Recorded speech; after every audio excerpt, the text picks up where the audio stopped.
I mean, that's kind of the ideal, but this is the sort of dark perversion of that ideal being pimped by the World Economic Forum, where it's going to be more about controlling the human population rather than freeing it.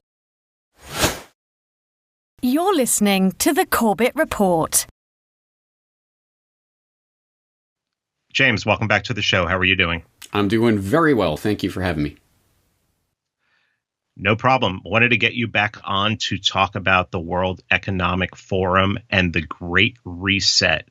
I heard about this when it first happened. It was shared with me. I wanted to do an episode on it, but just didn't get around to it. And really, the only person I wanted to do an episode on it was with you. So if you don't mind me just jumping right into this, because I know you don't have a lot of time and we have like a 13 or 14 hour time difference. So why don't we start off with what is and who are the World Economic Forum?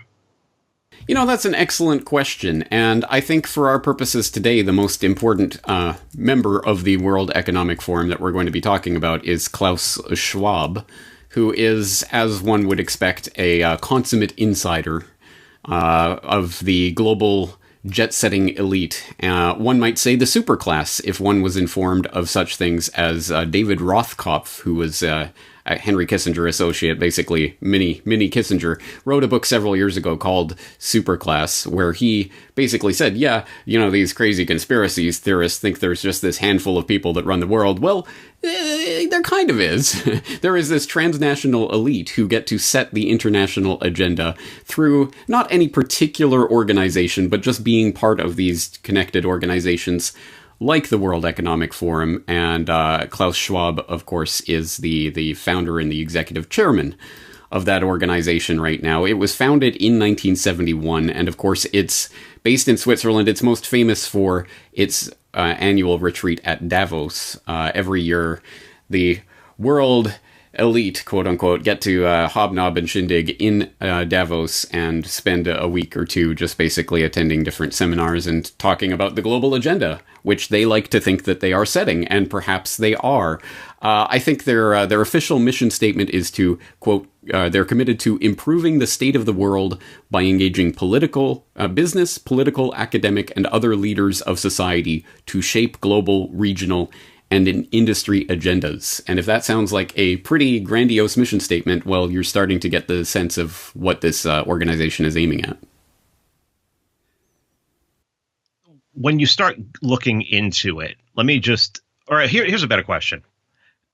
You go to their website and they have things like Prince Charles says we need a global Marshall Plan to save the environment. They're not hiding this. So you can click on their website. You can see the most, for lack of a better term, New World Order-ish kind of plans that they're just putting out there and that they're detailing. If this website anyone can click on, anyone can go to, why isn't anybody reporting on this? Well, they are. It's just that they report on it in a context and in a way that makes it 100% normalized, and you're crazy for thinking there's anything odd about this. Of course, the World Economic Forum is this group of extremely wealthy and influential billionaires and government officials and what have you, princes and whatever else, who are out there saying in their own words, we want to set the global agenda, and yes, that agenda is for global government, a new world order, as that exact phrase has been used time and time and time again by these very people. And I think probably the best way to visualize what we're talking about here, because it's hard to get your mind around that concept of this global political, business, academic, industry, education, everything, trying to basically set a global agenda for all of this. Not global government, global governance. It's a totally different thing. If you want to get your mind around that and actually have a visual view of it, you need to look at the, I believe they call it the transformation map. So the COVID-19 transformation map. And people who are interested, when I post this on my site, I'll include the link. I'll send it over to you if you want to include it with your show notes. But just to see what this looks like. And essentially, this is one of those spaghetti graphs where everything links to everything else. But around this concept of COVID-19, they have plotted out absolutely everything that you can possibly think of. Some of the categories here, how this is going to affect aerospace or migration, geopolitics, China, the US, European Union, etc., automotive industry, geoeconomics, the future of economic progress, the future of health and healthcare, vaccination, workforce and employment, humanitarian action, justice and law, cities and urbanization, the Great Reset, values, inclusive design, internet governance. I mean, literally anything that you can think of is part of this graph, and every single one of those collects dozens, sometimes hundreds of different articles and videos all around the subject and how COVID-19 is influencing all of these different areas. That's one way. When you start clicking through on that and seeing all of these different connections and how this has all been plotted out, you start to get the sense of what this really means. This isn't just rhetoric. This isn't just feel-good nonsense that's being spouted. This is a coordinated agenda that's happening at a global level. And we better take this seriously, because there are very rich, very powerful, very influential people who are taking this deadly seriously. You mentioned Klaus Schwab, and back in, I believe it was in June, they released a video talking about the Great Reset that went pretty wide. It went pretty wide in our circles. Of course, CNN wasn't reporting on it, but Prince Charles was in it. There was, I can't remember who else was in it, but everything that Schwab talked about, what's very interesting is that people on the World Economic Forum website started writing articles about what he was talking about. So one of the things he talked about was how banks can help companies restructure for growth. And he says, like, the banking industry has to walk the tightrope of balancing relief with financial responsibility. And this is the one that really got me. It's structured correctly. Pension funds and other long-term investors might be the patient capital required to support local community businesses.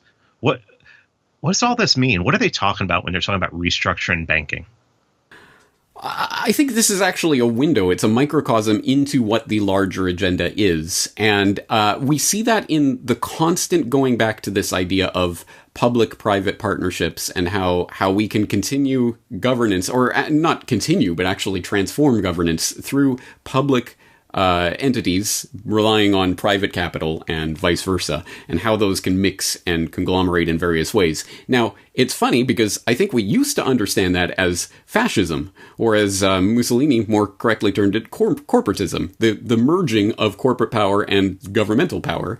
But now they're coming out and saying this is a wonderful, innovative, public-private vision for the future. So the idea of public pensions being the capital that's going to be needed for funding various public utilities and things. These are the types of schemes that are being dreamt of under this giant umbrella of public and private cooperation, which the World Economic Forum, that's plastered over everything they do.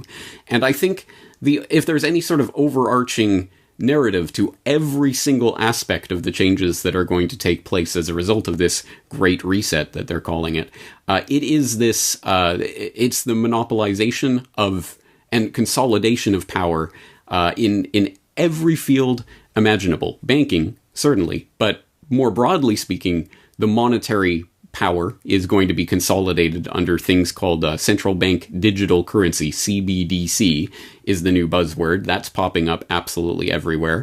Economically, we're looking at consolidation of the corporatocracy generally in fewer and fewer hands. A prime example of that, of course, being, of course, Amazon, enjoying unprecedented success as everyone locks down. Essential workers and various businesses are basically outlawed by the state. But of course, Amazon and the connected insider crony corporations are allowed to continue. So of course they thrive in this environment.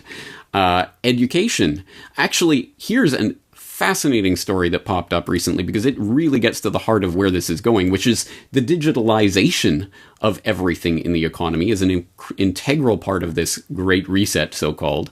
And what does that mean when, for example, in education, as we now see, everything's taking place online because, oh, heaven forfend, people actually get together in actual physical meat space and share their icky germs. So everything has to be done online. Well, what does that mean? What are the ramifications of that? Here's a good example. San Francisco State University was holding a webinar and what was the name of that? Whose Narratives, Gender, Justice, and Resistance, a conversation with Leila Khaled, which sounds like the type of thing a university would hold some webinar and, 13 people would watch and it doesn't matter, right? But no, that actually had to be deplatformed from Zoom, from YouTube, and Facebook, I think, all got together and deplatformed this webinar in particular, and San Francisco State University in general, I believe, was threatened with this because this particular, which sounds just like some sort of social justice webinar or whatever, but it's directed towards Palestinian resistance against Israel. So, of course, there was just the Israeli lobby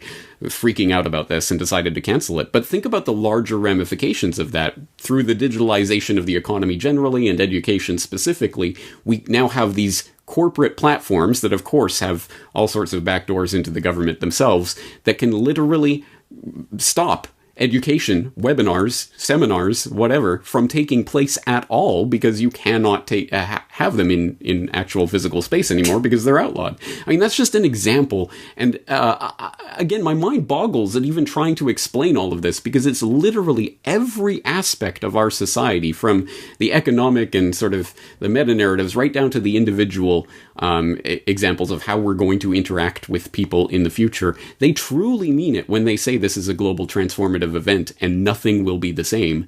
This isn't rhetoric. Again, I want people to really try to internalize this. This affects everything from banking on down. I wasn't going to bring this question up, but when you mentioned the public-private partnership, this is something that's really been bothering me for a while. And the fact that most of my audience is going to be libertarian, anarcho-capitalist, agorist, big L libertarian, I think this is something they're missing. I think that in their ideology, in their pro-market, free market, capitalist ideology, which, I mean, I consider myself a capitalist, but I also understand Marx's definition of it. And I realize that's what we have now, basically what Marx described. But it seems like they want to hold on and be pro-business. And if you can't criticize these businesses because they're private and they're openly traded on the stock market. And I really think that this is where people who talk about liberty, talk about free markets, drop the ball, is they are defending corporations who are acting as government arms. And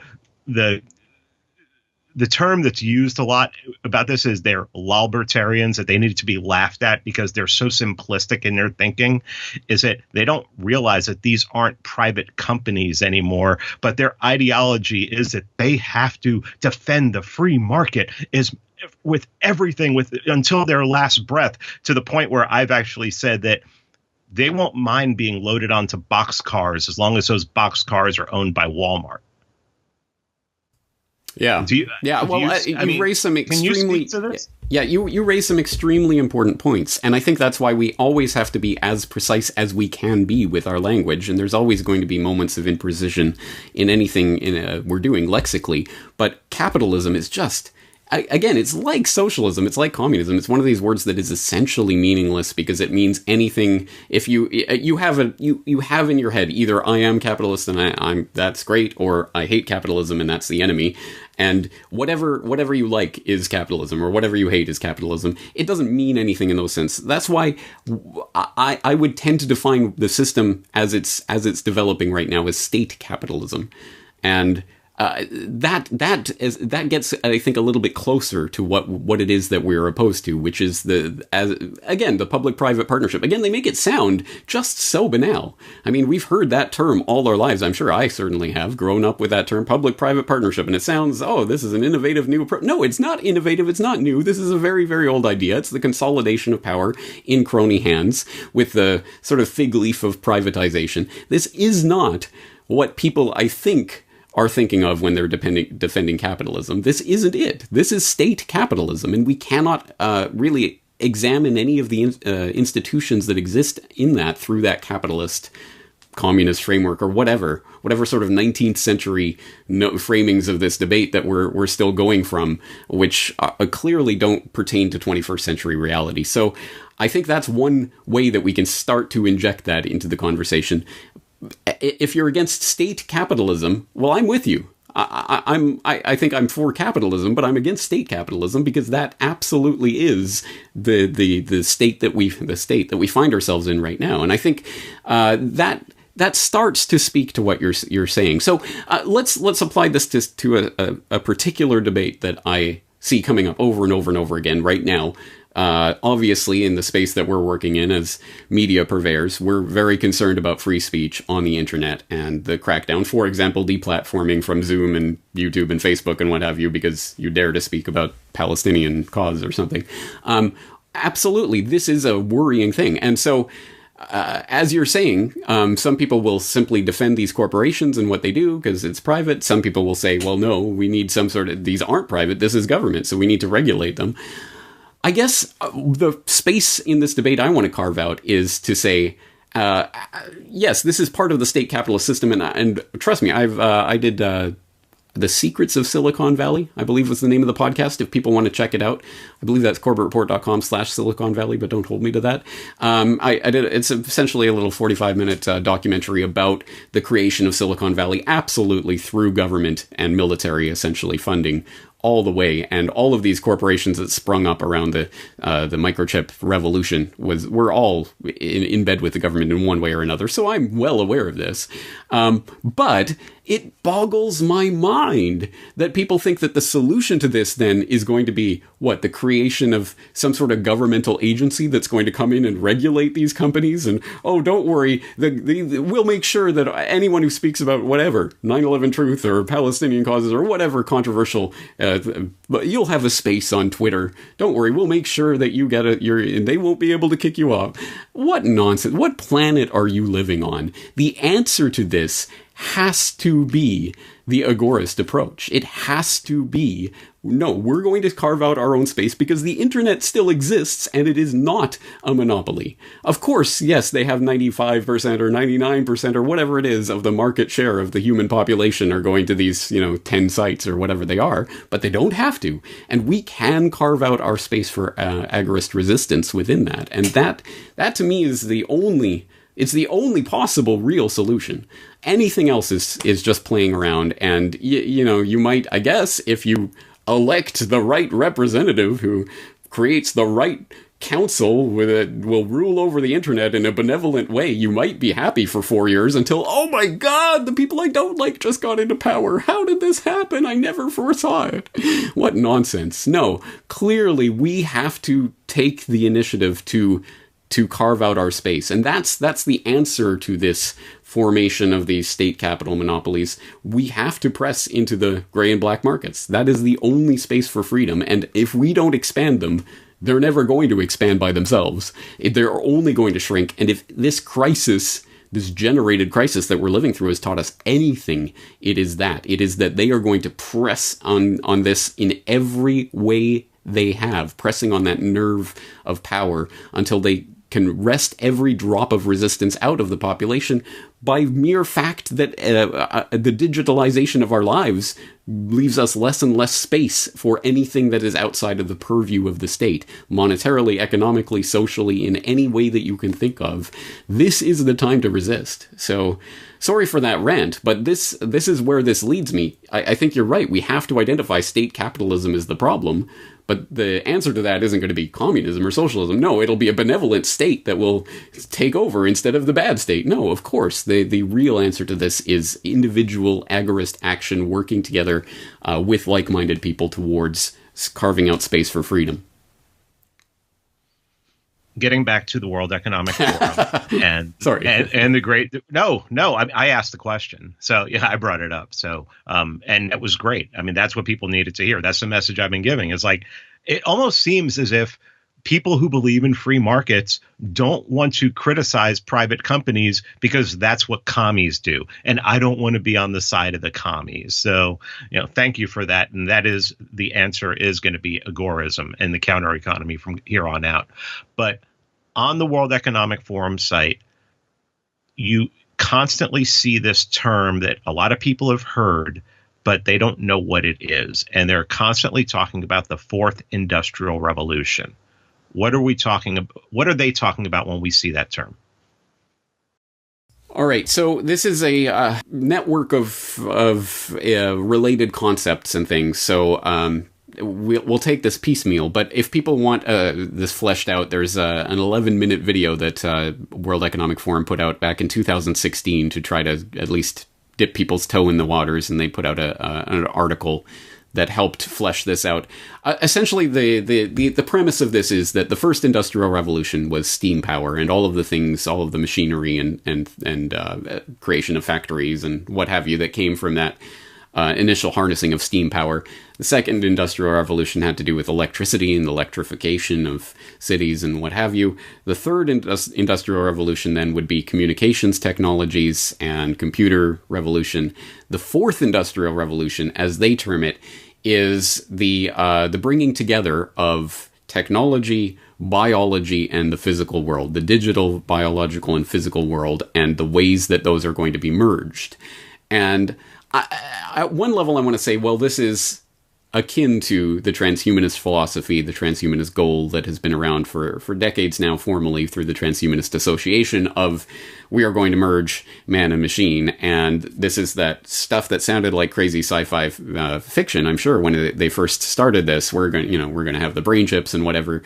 But now, of course, we have Elon Musk. Well, it's Neuralink. And don't worry, we'll put the electrodes in your brain and upgrade you, and it'll be great. But that's actually only one slice of what this fourth industrial revolution is about. Because again, my mind boggles at trying to encapsulate what this is, because it affects and impacts absolutely everything you do and the ways that you do it.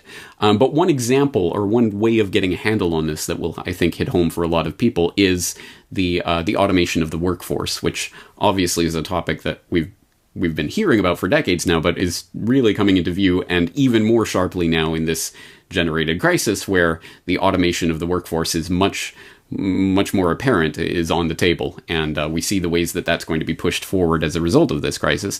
And what does that mean?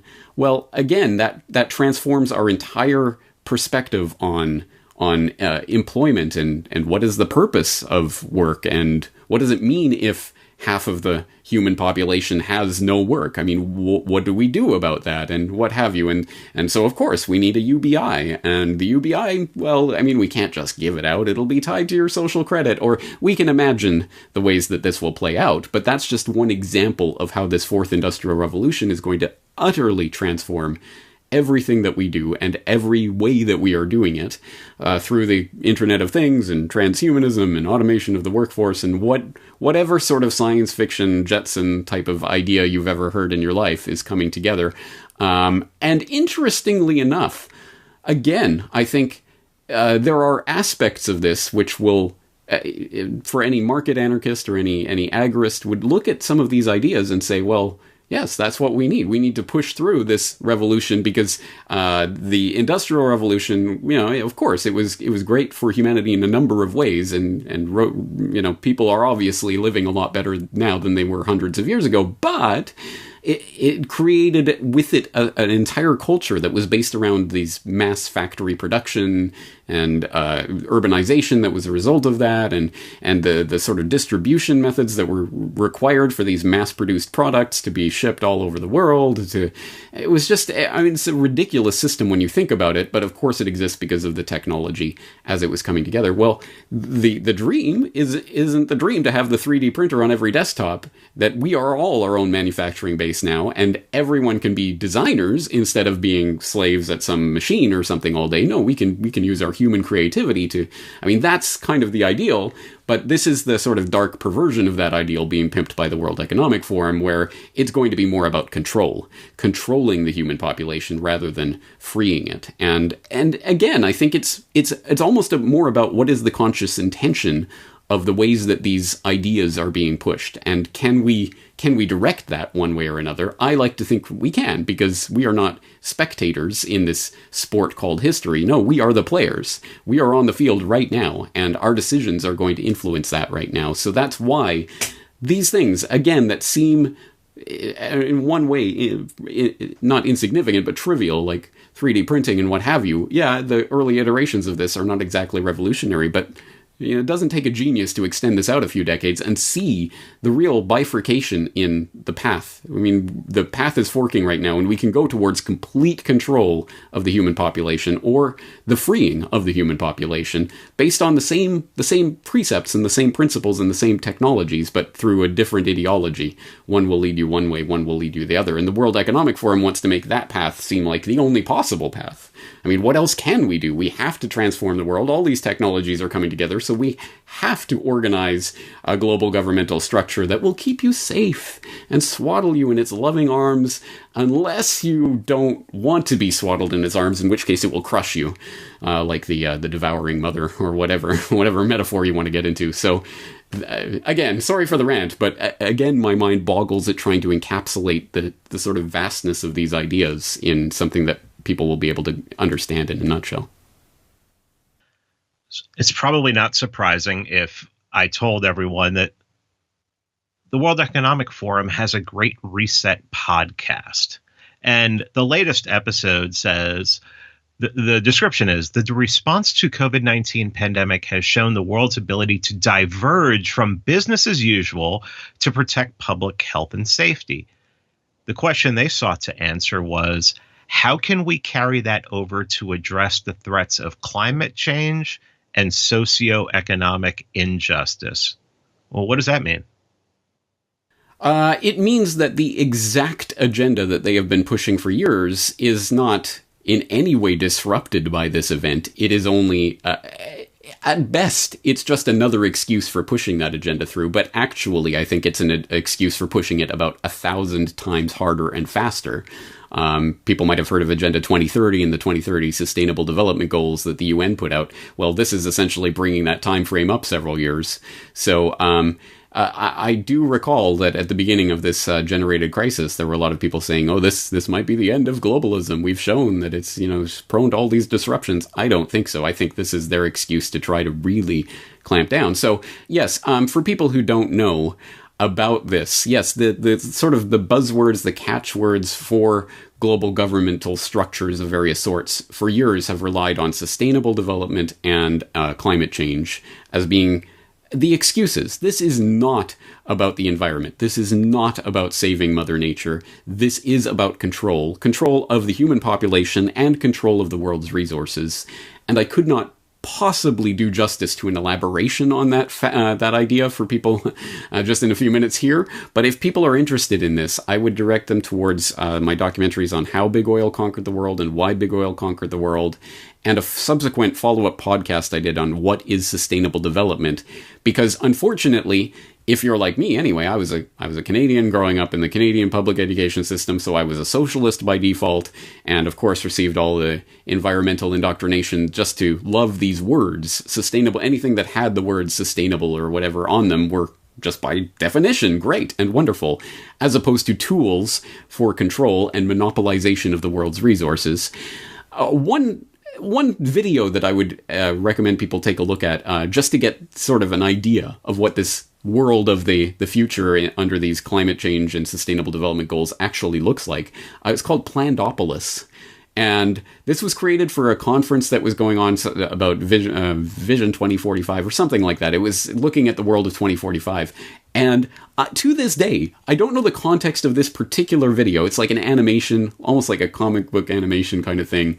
I don't know the context of this. I do not know if the creators of this intended this to be creepy Orwellian nightmare dystopia to the max, or if they genuinely believe this is a wonderful way to live in the world. But it's all about this person talking about their daily routine and, oh, today's Friday, that means we get to eat meat.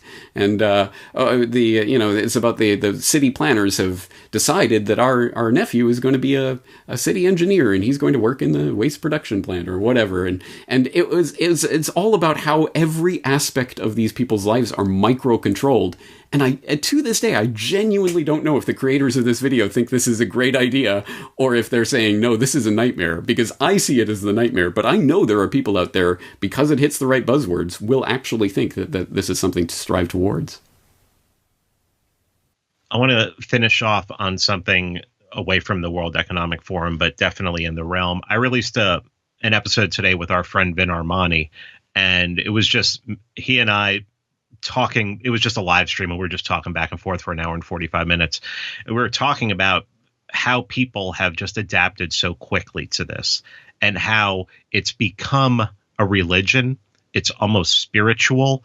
They're seeing it as magic, and they're waiting for some sort of magic to come along and make them feel safe, like the magic vaccine. I just released an episode on Monday with Dr. Knut Witkowski, who says, I have 2 supplements that I'm going to fuse together. They'll go into your bloodstream. They're lipids. They'll collect the viruses. It'll excrete through your urine. You do this before as soon as they announce something's in the air, start taking this. It'll solve all of your problems. And I told Vin, I said, that's just too simple. It's too simple for people now. They need magic. So the question I wanted to ask you, and that sounds like magic, but it's not magical enough because it's coming from a retired, epidemiologist. He's not standing next to, the president or something. He's not wearing a white coat. When you see the way people are acting, is there any argument that you can make that agorism is not the way? We just need to vote harder and get the right people in there. That's a joke, right?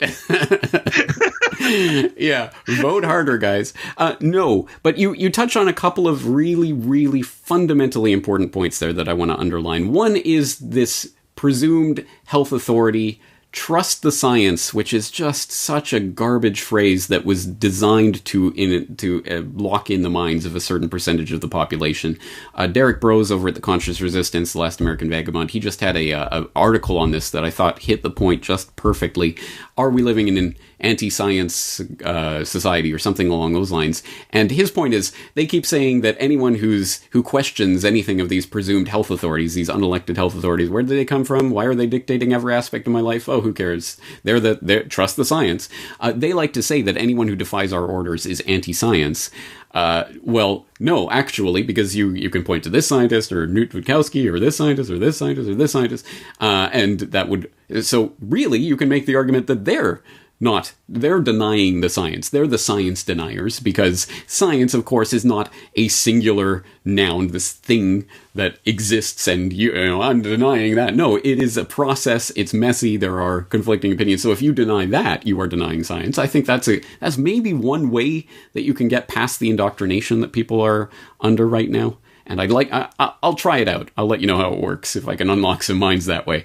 But secondarily, you touch on this idea of this religion, essentially, that people are looking for this spiritual, magical thing to transmute their lives. That's what 2020 is all about, the transformation. And I would have, even just a few days ago, I think I would have taken that metaphorically to some extent. I now literally, really palpably see the sort of the religious, the quasi-pseudo-religious nature of what is happening right now. And it hit home in the weirdest way. I listened to this comedy podcast called How Did This Get Made, where they listen to, or they watch, B-movies and, just make jokes about them.